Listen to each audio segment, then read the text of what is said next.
नमस्कार, आप देख रहे हैं स्काई न्यूज ग्लोबल। मैं हूं प्रफुल्ल। महाराष्ट्र की राजनीति के आसमान बनने जा रहे फडणवीस को जमीन दिखाई, डिप्टी सीएम बनना पड़ा।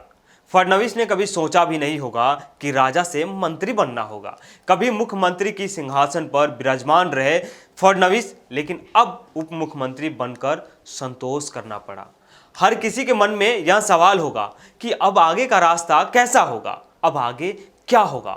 महाराष्ट्र की सियासत पे सबकी नजर होगी। फिर कोई उठापटक होगी, क्या फिर सियासी भूचाल आएगा, क्या फिर कोई बागी होगा या फिर कोई नाराज होगा। पूछा जा सकता है, महाराष्ट्र के मुख्यमंत्री रह चुके फडणवीस की नाराजगी क्या आगे सरकार चलाने में बाधक नहीं होगी? जवाब सीधा सा है, नहीं। क्योंकि महाराष्ट्र सरकार अब उसी तरह चलती रहेगी जिस तरीके से गुजरात की सरकार चलती आई है। किसी भी फैसले से पहले उसकी जानकारी जिन्हें होनी चाहिए होती रहेगी और सरकार निर्बाध तरीके से चलती रहेगी। लेकिन आगे की कहानी बहुत दिलचस्प है। फडणवीस की कहानी है, जो कभी शहंशाह हुआ करते थे, कभी पहले दर्जे का नेता हुआ करते थे, अब वो दूसरे दर्जे का नेता हो गए हैं। पहले मुख्यमंत्री हुआ करते थे, उनके इशारों पे मंत्रालय चलता था, अब वो किसी के अधीन काम करेंगे। लेकिन यह भी कहा जाता है कि राजनीति में कुछ भी असंभव नहीं है। कभी आसमान तो कभी जमीन भी देखना पड़ सकता है या पड़ता है। यह बात देवेंद्र फडणवीस से भला अच्छा कौन समझ सकता है। 2014 से मोदी चौंकाते आए हैं और चौंकाने वाले फैसले लेते आए हैं। यानी बीजेपी अपने फैसलों से सबको चौंका देती है। उनकी राजनीति तन्हाई के नीचे कार्बन पेपर रखकर ऊंची ऊंची आवाज में बातें करती है। आसमान में बादलों पर नए ख्वाब बुने जाते हैं। हकीकत की दुनिया से दूर हवा में अल्फाज उड़ने लगते हैं। आवाज भी ऐसी जिसकी गूंज हर कानों तक पहुंचाई जाती है, जबरदस्ती आपको सुनाई जाती है कि आप सुनिए, हमारे शहंशाह ने, हमारे प्रधान सेवक ने यह ख्वाब, यह आवाज दी है।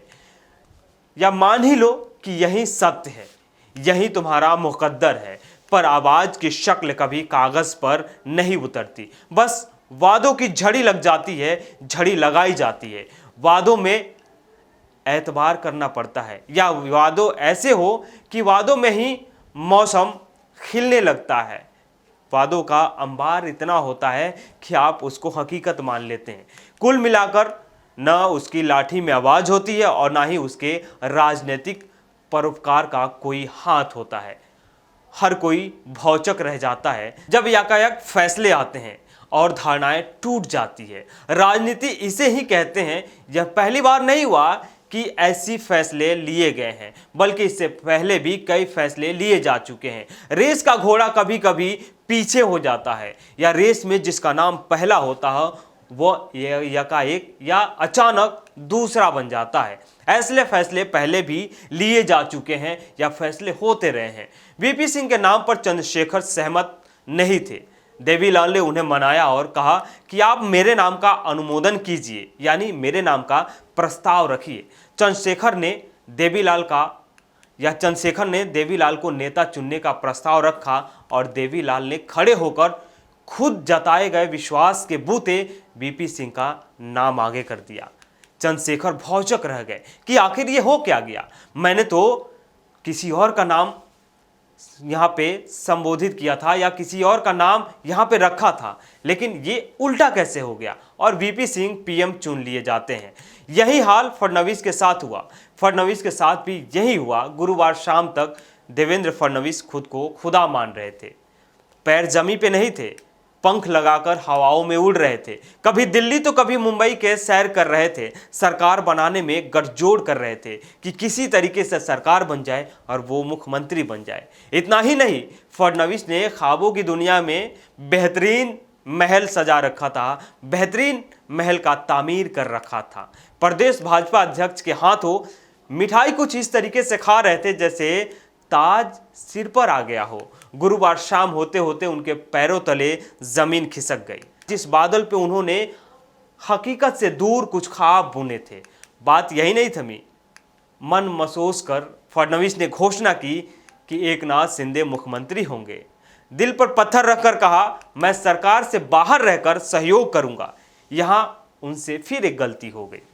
सरकार से बाहर रहकर सहयोग करने का मतलब राजनीति में रिमोट कंट्रोल होता है, यानी सत्ता तो आप चलाते हैं लेकिन बागडोर किसी और के हाथों में होती है, कहीं से संचालित किया जाता है। लेकिन सियासत में कुछ भी असंभव नहीं है, ये मैं पहले भी कह चुका हूं। अभी भी महाराष्ट्र की सियासत में कुछ भी असंभव नहीं है। महाराष्ट्र की सियासी ड्रामे का क्लाइमेक्स अभी बाकी है दोस्त। धनंजय मुंडे ने देर रात फडणवीस से मुलाकात की। ये मुलाकात तब होती है जब फडणवीस डिप्टी सीएम का शपथ ले लेते हैं। धनंजय मुंडे वही हैं जो अजीत पवार के करीबी हैं। 2019 में जब अजीत पवार ने देवेंद्र फडणवीस के साथ शपथ ली थी, तब धनंजय मुंडे अजीत पवार गुट के साथ ही थे। हालांकि बाद में उन्होंने शरद पवार के खेमे में वापसी कर ली और एक बार फिर से ये मुंडे देवेंद्र फडणवीस से मुलाकात की है। अब देखिए महाराष्ट्र की सियासत में 2019 के बाद 2022 में भूचाल आया, फिर उसके बाद सत्ता संभाली गई। अब आगे क्या होता है इस पे भी हमारी नजर रहेगी। आप भी हमारे साथ बने रहिए, जो भी अपडेट होगा हम आपके साथ शेयर करेंगे।